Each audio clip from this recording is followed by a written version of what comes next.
The Boston Marathon bombing has provoked shock, grief, and outrage from around the world. After decades of conditioning, the public automatically equates such terrorism with Muslim radicals.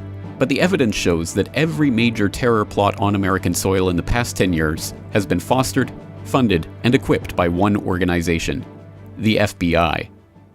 This is the GRTV Backgrounder on Global Research TV. People around the world watched in horror this week as explosions rocked the finish line of the Boston Marathon, turning a day of sportsmanship and celebration into one of shock, grief, and outrage. As with all such events, the desire to discover who was behind this cowardly act has driven many into a speculative frenzy. And, in a sad reminder of the indoctrination that the Western world has been under for over a decade now in the mythical War of Terror, it did not take long at all before the collective finger of the mob was pointed squarely in the direction of Muslim terrorists. Within hours of the blast, fear spread throughout the international Muslim community that the bombing would be connected to an Islamist extremist. A Libyan Twitter user touched a nerve and received hundreds of retweets and worldwide media coverage by tweeting, "Please don't be a Muslim." The backlash began shortly thereafter, with the New York Post falsely implying that a Saudi national was being questioned for his possible role in the attack. The next day, a plane departing Boston Logan Airport returned to the gate, and 2 passengers were forcibly removed because they had been overheard speaking Arabic before takeoff.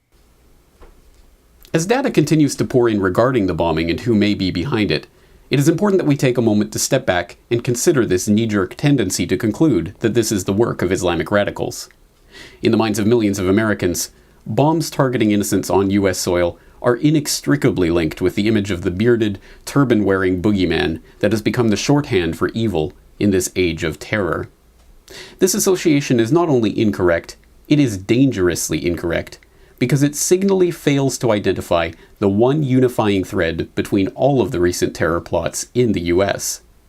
Lurking behind the shadowy armies of would-be jihadis in the popular imagination is the sober reality that every single major terror bust in the United States since 9/11 has sourced back to the same group, a single entity that has in every single case funded, equipped, and even incited the would-be terrorists into action: the FBI.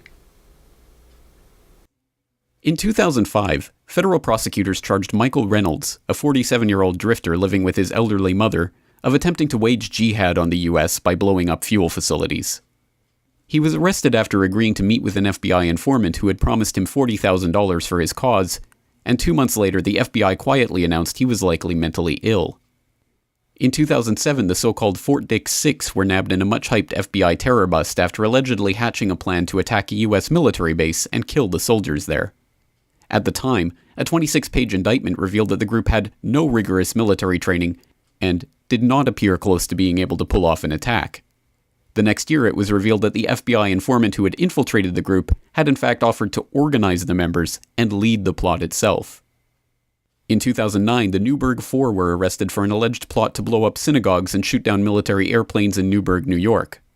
The group was a ragtag bunch of poor black men, at least one of whom was mentally unstable and stored his own urine in jars around his apartment. The group's 5th member, Shahad Hussein, turned out to be an FBI informant who had promised the members hundreds of thousands of dollars to carry out the plot. In sentencing the defendants, federal judge Colleen McMahon said, "The government created acts of terrorism out of the defendants' fantasies of bravado and bigotry, and then made those fantasies come true. The government did not have to infiltrate and foil some nefarious plot. There was no nefarious plot to foil." In November 2010, the FBI busted the so-called Portland Christmas tree bomber, who was allegedly attempting to bomb the lighting ceremony at Portland's Pioneer Courthouse Square. The threat was very real, the FBI intoned at the time. Our investigation shows that Mohammed was absolutely committed to carrying out an attack on a very grand scale. The alleged bomber, Arthur Balazan, turned out to be a teenager who bragged to undercover agents that he could get a gun because he was a rapper and wrote an article on workout tips for jihadis. In 2011, the FBI arrested a man that they themselves had supplied with a remote-controlled plane and C4 explosives in a harebrained attempt to bomb the Pentagon.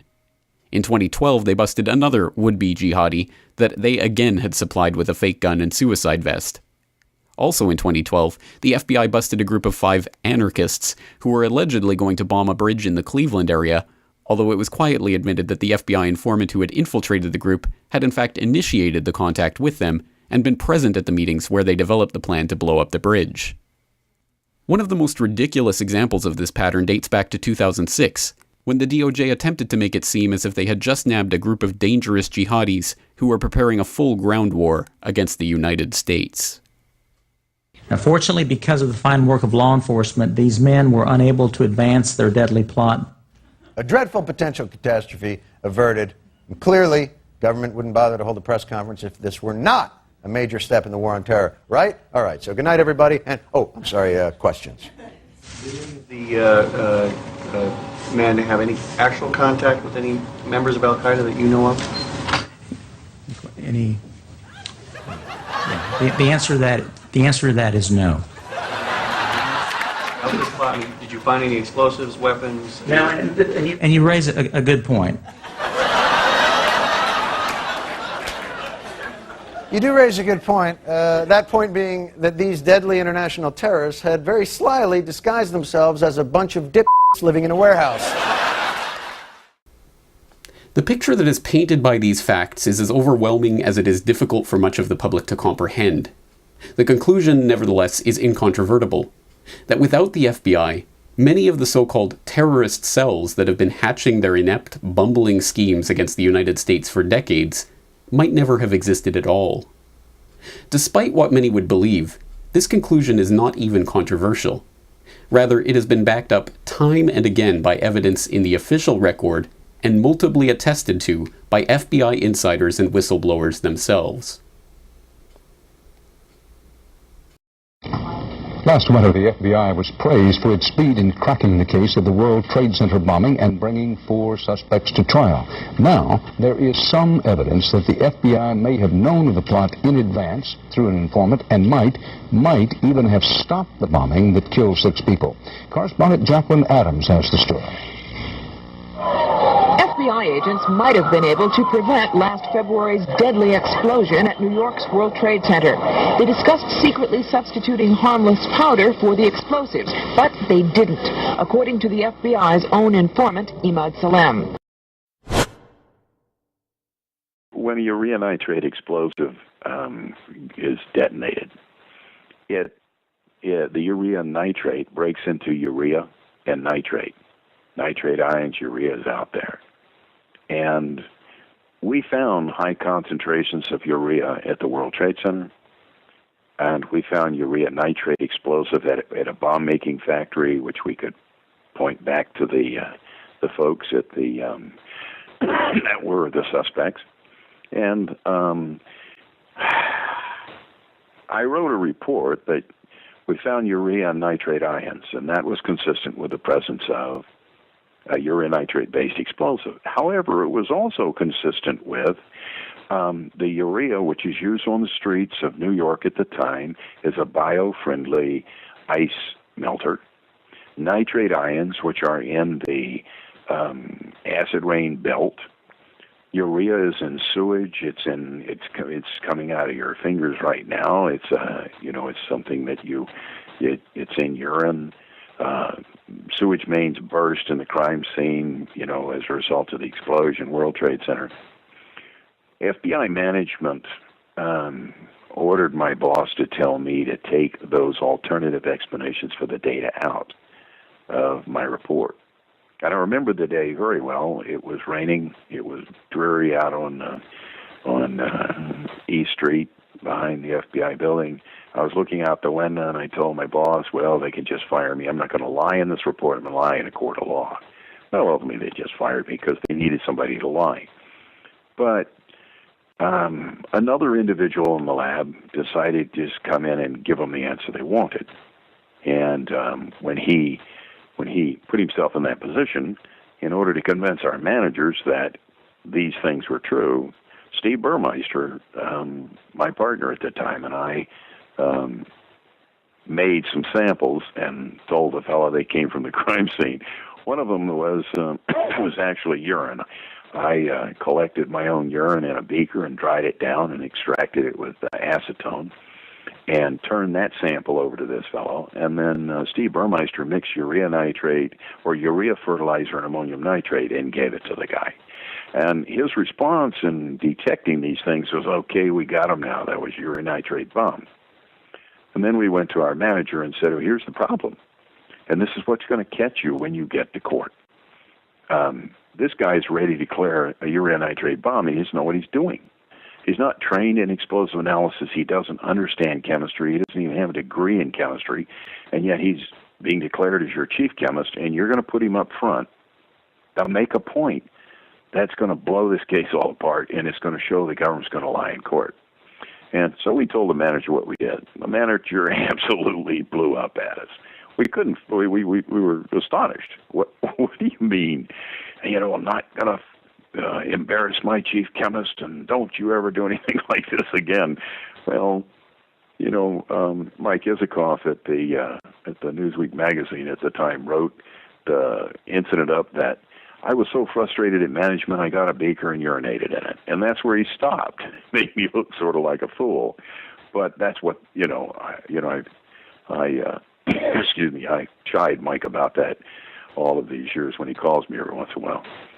That isn't what happened. That is what happened was we showed that this individual, without any realization of what his data meant, was willing to make a statement in a court of law that was completely false, and would have very much threatened that prosecution or that case. Knowing what I know, and again, this was written 91 days before the attack, knowing what I know, I can confidently say that until the investigative responsibilities for terrorism are removed from the FBI, I will not feel safe. The FBI has proven for the past decade it cannot identify and prevent acts of terrorism against the United States and its citizens at home and abroad. Even worse, there is virtually no effort on the part of the FBI's International Terrorism Unit to neutralize known and suspected terrorists residing within the United States. Unfortunately, more terrorist attacks against American interests, coupled with the loss of American lives, will have to occur before those in power give this matter the urgent attention it deserves. Realizing more American lives are going to be needlessly lost, no one should expect me to consciously sit idly by and pretend to forget the things I know. By sharing what I know, the terrorism problems plaguing America may be corrected. Knowing what I know, I truly believe I would be derelict in my duty as an American if I did not do my best to bring the FBI's dereliction of duty to the attention of others. Given all of this damning history and insider whistleblowing, it is vital that the Western public break out of their media-induced programming and question the core assumptions of the war on terror paradigm that we have been programmed with for decades now. If there is to be speculation at all over events like these, and if there is any group that has to present a thoroughgoing case for why it is not responsible for this atrocity, surely it is the Federal Bureau of Investigation. Having been at the heart of so many terror plots in the past, both the hilariously inept and the chillingly successful, how could the public refuse to even interrogate the organization that has the most to answer for? The simple fact of the matter is that the history of the modern age of terrorism has proven time and again that the FBI is the prime suspect in any terrorist atrocity that takes place on American soil.